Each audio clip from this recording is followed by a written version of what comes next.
have probably all had a kid who's hit his head on the playground while you were working with him, right?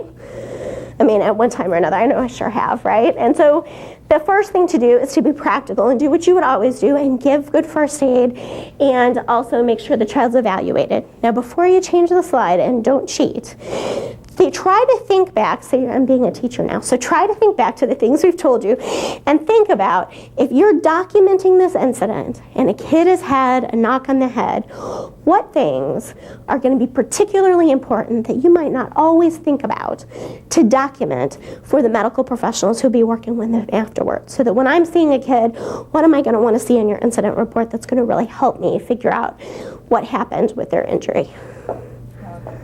How it happened. Mm-hmm. What he hit his head on. What he hit his head on. Mm-hmm.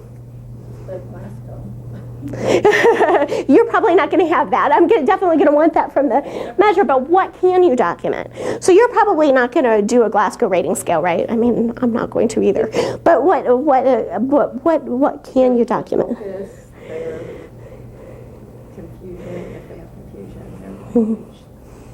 Exactly. So do they seem disoriented or dazed? Do they seem confused? Do they seem to have lost consciousness? And if they do seem to have lost consciousness, how long did that last? And if they do seem disoriented, but by the time mom gets there, they seem fine, how long did that last? Okay? So those pieces can be really important pieces that often, I mean, people just don't think, I mean, it's not anything intentional, but it's not something that people usually think about trying to document. That can be really helpful. So when did the injury occur? What did the child hit his head on? How did it happen? What part of the child's head was injured? How did the child behave? Did they have a loss of consciousness? Did they seem dazed or confused or disoriented? You know, sometimes little kids, I don't know, you can ask them what day it is and it's a shot in the dark as to whether they would know, right? But they can look pretty confused. They can kind of wander around and kind of look like they're not sure where they're going or what they're doing. Okay, so you have to, with little kids, you have to be a little more intuitive, but you guys are all good at that already.